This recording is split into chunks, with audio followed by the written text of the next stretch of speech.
The Last Question by Isaac Asimov.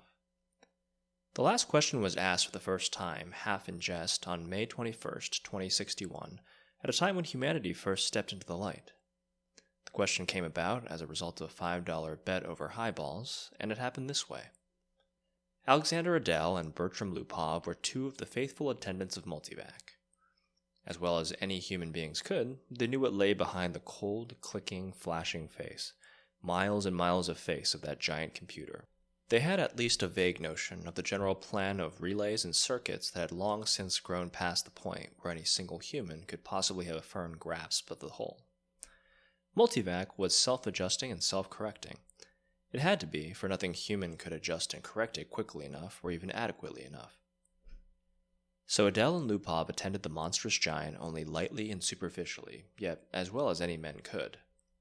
They fed it data, adjusted questions to its needs, and translated the answers that were issued. Certainly they, and all others like them, were fully entitled to share in the glory that was Multivac's. For decades, Multivac had helped design the ships and plot the trajectories that enabled man to reach the Moon, Mars, and Venus, but past that, Earth's poor resources could not support the ships. Too much energy was needed for the long trips. Earth exploited its coal and uranium with increasing efficiency, but there was only so much of both. But slowly, Multivac learned enough to answer deeper questions more fundamentally, and on May 14, 2061, what had been theory became fact. The energy of the sun was stored, converted, and utilized directly on a planet-wide scale. All Earth turned off its burning coal, its fissioning uranium, and flipped the switch that connected all of it to a small station, 1 mile in diameter, circling the Earth at half the distance of the Moon. All Earth ran by invisible beams of sun power. 7 days had not sufficed to dim the glory of it, and Adele and Lupov finally managed to escape from the public functions and to meet in quiet where no one would think of looking for them, in the deserted underground chambers where portions of the mighty, buried body of Multivac showed. Unattended, idling, sorting data with contented, lazy clickings, Multivac too had earned its vacation, and the boys appreciated that. They had no intention, originally, of disturbing it. They had brought a bottle with them, and their only concern at the moment was to relax in the company of each other and the bottle.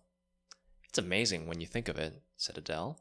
His broad face had lines of weariness in it, and he stirred his drink slowly with the glass rod, watching the cubes of ice slur clumsily about. "All the energy we can possibly ever use for free? Enough energy, if we wanted to draw on it, to melt all Earth into a big drop of impure liquid iron, and still never miss the energy so used. All the energy we could ever use, forever and forever and forever."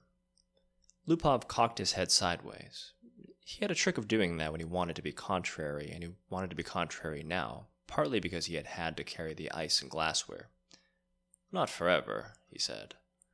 "Oh, hell, just about forever, until the sun runs down, Bert." "That's not forever." "All right, then, billions and billions of years. 10 billion, maybe. Are you satisfied?" Lupov put his fingers through his thinning hair as though to reassure himself that some was still left, and sipped gently at his own drink. 10 billion years isn't forever. "Well, it will last our time, won't it?" "So would the coal and uranium." "All right, but now we can hook up each individual spaceship to the solar station, and it can go to Pluto and back 1,000,000 times without ever worrying about fuel. You can't do that on coal and uranium. Ask Multivac if you don't believe me." "I don't have to ask Multivac. I know it." "Then stop running down what Multivac's done for us," said Adele, blazing up. "It did all right." "Who says it didn't? What I say is that a sun won't last forever. That's all I'm saying. We're safe for 10 billion years, but then what?" Lupov pointed a slightly shaky finger at the other. "And don't say we'll switch to another sun." There was silence for a while. Adele put his glass to his lips only occasionally, and Lupov's eyes slowly closed. They rested. Then Lupov's eyes snapped open. "You're thinking we'll switch to another sun when ours is done, aren't you?" "I'm not thinking." "Sure you are. You're weak on logic, that's the trouble with you. You're like the guy in the story who was caught in a sudden shower and who ran to a grove of trees and got under one. He wasn't worried, you see, because he figured when one tree got wet through, he would just get under another one. I get it, said Adele. Don't shout. When the sun is done, the other stars will be gone too. Darn right they will, muttered Lupov. It all had a beginning in the original cosmic explosion, whatever that was. It'll all have an end when all the stars run down. Some run down faster than others. Hell, the giants won't last 100 million years. The sun will last 10 billion years, and maybe the dwarves will last 200 billion for all the good they are. But just give us 1 trillion years and everything will be dark. Entropy has to increase to maximum. That's all. I know about entropy, said Adele, standing on his dignity. The hell you do. I know as much as you do. And you know everything's got to run down someday. All right, who says it won't? You did, you poor sap. You said we had all the energy we needed, forever. You said forever. It was Adele's turn to be contrary. Maybe we can build things up again someday, he said. Never. Why not? Someday. Never. Ask Multivac. You ask Multivac. I dare you. $5 says it can't be done. Adele was just drunk enough to try, just sober enough to be able to phrase the necessary symbols and operations into a question which, in words, might have corresponded to this. Will mankind one day, without the net expenditure of energy, be able to restore the sun to its full youthfulness even after it had died of old age? Or maybe it could be put more simply like this. How can the net amount of entropy of the universe be massively decreased? Multivac fell dead and silent. The slow flashing of lights ceased. The distant sounds of clicking relays ended. Then, just as the frightened technicians felt they could hold their breaths no longer, there was a sudden springing to life of the teletype attached to that portion of Multivac. 5 words were printed. Insufficient data for meaningful answer. No bet, whispered Lupov. They left hurriedly. By next morning, the two, plagued with throbbing head and cottony mouth, had forgotten the incident. Gerard, Gerardine, and Gerardette 1 and 2 watched the starry picture in the visiplate change as the passage through hyperspace was complete in its non-time lapse. At once, the even powdering of stars gave way to the predominance of a single bright shining disk the size of a marble, centered on the viewing screen. That's X-23, said Gerard confidently. His thin hands clamped tightly behind his back, and the knuckles whitened. The little Gerardettes, both girls, had experienced the hyperspace passage for the first time in their lives, and were self-conscious over the momentary sensation of inside-outness. They buried their giggles and chased one another wildly about their mother, screaming, "We've reached X-23! We've reached X-23! We've—" "Quiet, children," said Gerardine sharply. "Are you sure, Gerard?" "What is there to be but sure?" asked Gerard, glancing up at the bulge of featureless metal just under the ceiling. It ran the length of the room, disappearing through the wall at either end. It was as long as the ship. Gerard scarcely knew a thing about the thick rod of metal except that it was called a microvac. That one asked it questions if one wished. That if one did not, it still had its task of guiding the ship to a pre-ordered destination, of feeding on energies from the various subgalactic power stations, of computing the equations for the hyperspatial jumps. Gerard and his family had only to wait and live in the comfortable residence quarters of the ship. Someone had once told Gerard that the AC at the end of microvac stood for automatic computer in ancient English, but he was on the edge of forgetting even that. Gerardine's eyes were moist as she watched the visiplate. "I can't help it. I feel funny about leaving Earth." "Why, for Pete's sake?" demanded Gerard. "We had nothing there. We'll have everything on X-23. You won't be alone. You won't be a pioneer. There are over 1 million people on the planet already. Good Lord, our great-grandchildren will be looking for new worlds because X-23 will be overcrowded." Then, after a reflective pause, "I tell you, it's a lucky thing the computers worked out interstellar travel the way the race is growing." I know, said Gerardine miserably. Gerardette 1 said promptly, "Our microvac is the best microvac in the world."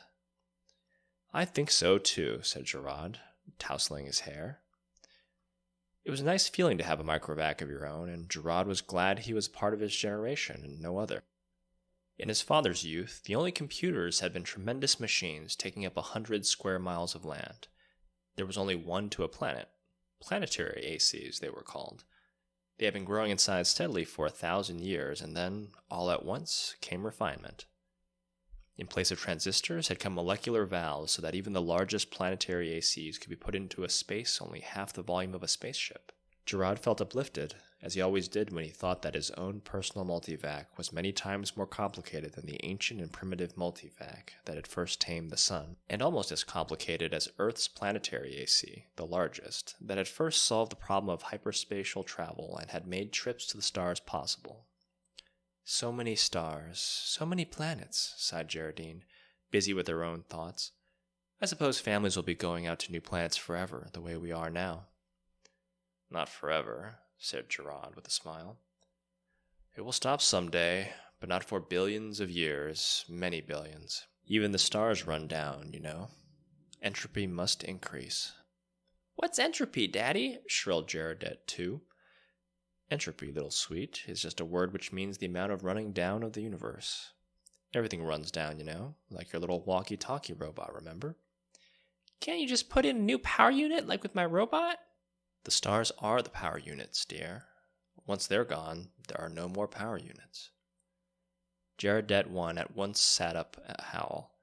Don't let them, Daddy! Don't let the stars run down! Now look what you've done, whispered Geraldine, exasperated. How was I to know it would frighten them? Gerard whispered back. Ask the microvac, wailed Gerardette 1. Ask him how to turn the stars on again. Go ahead, said Geraldine.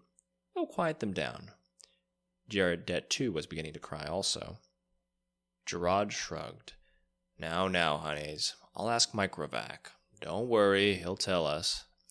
He asked the Microvac, adding quickly, Print the answer. Gerard cupped the strip of thin cellophane and said cheerfully, See now, the Microvac says it will take care of everything when the time comes, so don't worry. Geraldine said, And now, children, it's time for bed. We'll be in our new home soon. Gerard read the words on the cellophane again before destroying it. Insufficient data for meaningful answer. He shrugged and looked at the visiplate. X-23 was just ahead. VJ-23X of Lambeth stared into the black depths of the three-dimensional, small-scale map of the galaxy and said, Are we ridiculous? I wonder in being so concerned about the matter. MQ-17J of Nikron shook his head. I think not. You know the galaxy will be filled in 5 years at the present rate of expansion.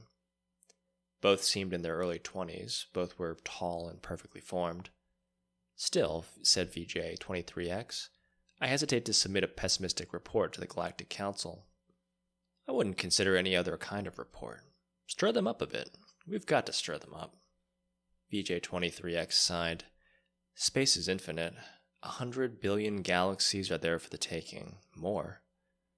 100 billion is not infinite, and it's getting less infinite all the time. Consider, 20,000 years ago, mankind first solved the problem of utilizing stellar energy, and a few centuries later, interstellar travel became possible. It took mankind 1,000,000 years to fill one small world, and then only 15,000 years to fill the rest of the galaxy. Now the population doubles every 10 years. VJ-23X interrupted. We can thank immortality for that. Very well. Immortality exists, and we have to take it into account. I admit it has its seamy side, this immortality. The galactic AC has solved many problems for us, but in solving the problem of preventing old age and death, it has undone all its other solutions. Yet you wouldn't want to abandon life, I suppose. Not at all, snapped MQ-17J, softening it at once to, not yet. I'm by no means old enough. How old are you? 223? And you?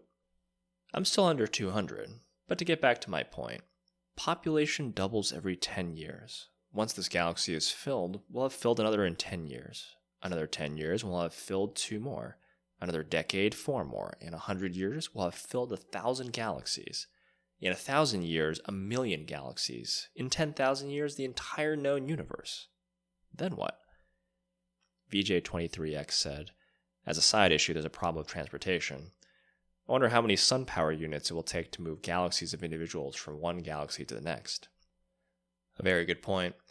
Already, mankind consumes 2 sun power units per year. Most of it's wasted, after all, and our own galaxy alone pours out 1,000 sun power units a year, and we only use 2 of those. Granted, but even with 100% efficiency, we only stave off the end. Our energy requirements are going up in a geometric progression even faster than our population. We'll run out of energy even sooner than we run out of galaxies. A good point, a very good point. We'll just have to build new stars out of interstellar gas. Or out of dissipated heat, asked MQ-17J sarcastically. There may be some way to reverse entropy. We'd ought to ask the galactic AC. VJ-23X was not really serious, but MQ-17J pulled out his AC contact from his pocket and placed it on the table before him. I have half a mind to, he said. It's something the human race will have to face someday. He stared somberly at his small AC contact. It was only 2 inches cubed and nothing in itself, but it was connected through hyperspace with the great galactic AC that served all mankind. Hyperspace considered, it was an integral part of the galactic AC. MQ-17J paused to wonder if someday in his immortal life he would get to see the galactic AC. It was on a little world of its own, a spiderwebbing of force beams holding the matter within which surges of submesons took the place of the old, clumsy molecular valves. Yet, despite its sub-etheric workings, the galactic AC was known to be a full 1,000 feet across. MQ-17J asked suddenly of his AC contact, "Can entropy ever be reversed?" VJ-23X looked startled and said at once, "Oh, say, I didn't really mean to have you ask that." "Why not?" "We both know entropy can't be reversed. You can't turn smoke and ash back into a tree." "Do you have trees on your world?" asked MQ-17J. The sound of the galactic AC startled them into silence. Its voice came thin and beautiful out of the small AC contact on the desk. It said, "There is insufficient data for a meaningful answer." VJ-23X said, "See?" The 2 men thereupon returned to the question of the report they were to make to the Galactic Council. Z Prime's mind spanned the new galaxy with a faint interest in the countless twists of stars that powdered it. He had never seen this one before. Would he ever see them all? So many of them, each with its load of humanity, but a load that was almost a dead weight. More and more, the real essence of man was to be found out here, in space. Minds, not bodies. The immortal bodies remained back on the planet, in suspension over the eons. Sometimes they roused for material activity, but that was growing rarer. Few new individuals were coming into existence to join the incredibly mighty throng. But what matter? There was little room in the universe for new individuals.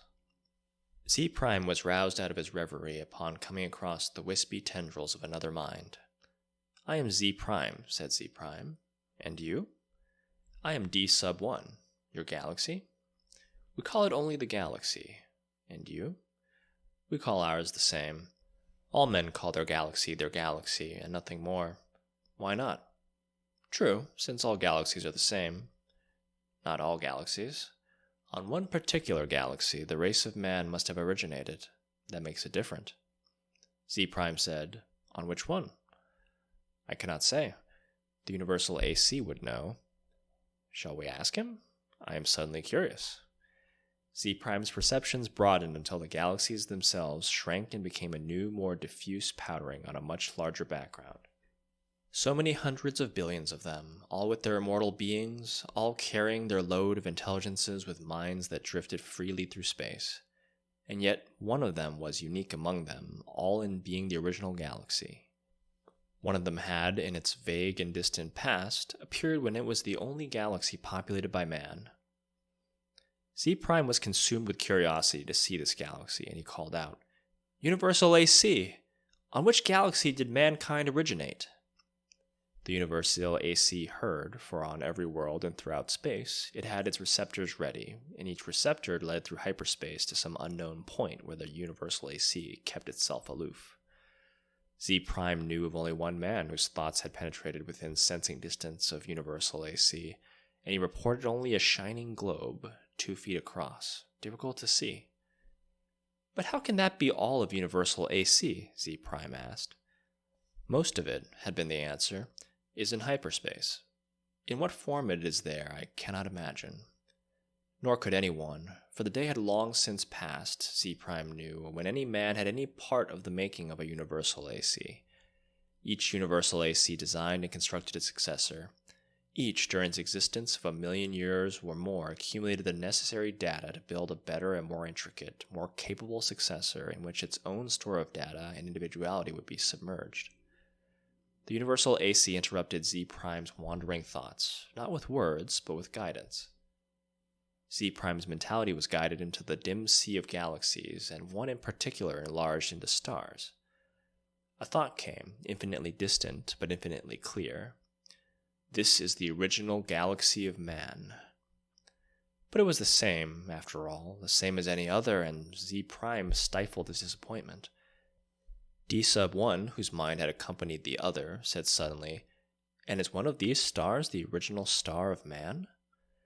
The universal AC said, "Man's original star has gone nova. It is a white dwarf." "Did the men upon it die?" asked Z Prime, startled and without thinking. The universal AC said, "A new world, as in such cases, was constructed for their physical bodies in time." "Yes, of course," said Z Prime, but a sense of loss overwhelmed him even so. His mind released its hold on the original galaxy of man, let it spring back and lose itself among the blurred pinpoints. He never wanted to see it again. D-1 said, "What is wrong?" "The star is dying. The original star is dead." "They must all die. Why not?" "But when all energy is gone, our bodies will finally die, and you and I with them. It will take billions of years. I do not wish it to happen even after billions of years. Universal AC, how may stars be kept from dying?" D-1 said in amusement, "You're asking how entropy might be reversed in direction." And the universal AC answered, "There is as yet insufficient data for a meaningful answer." Z Prime's thoughts fled back to his own galaxy. He gave no further thought to D-1, whose body might be waiting on a galaxy 1,000,000,000,000 light-years away, or on the star next to Z Prime's own. It didn't matter.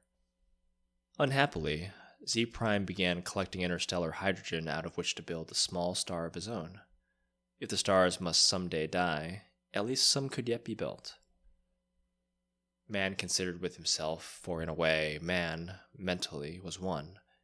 He consisted of 1,000,000,000,000,000,000,000,000 ageless bodies, each in its place, each resting quietly and incorruptible, each cared for by perfect automatons, equally incorruptible, while the minds of all the bodies freely melted one into the other, indistinguishable.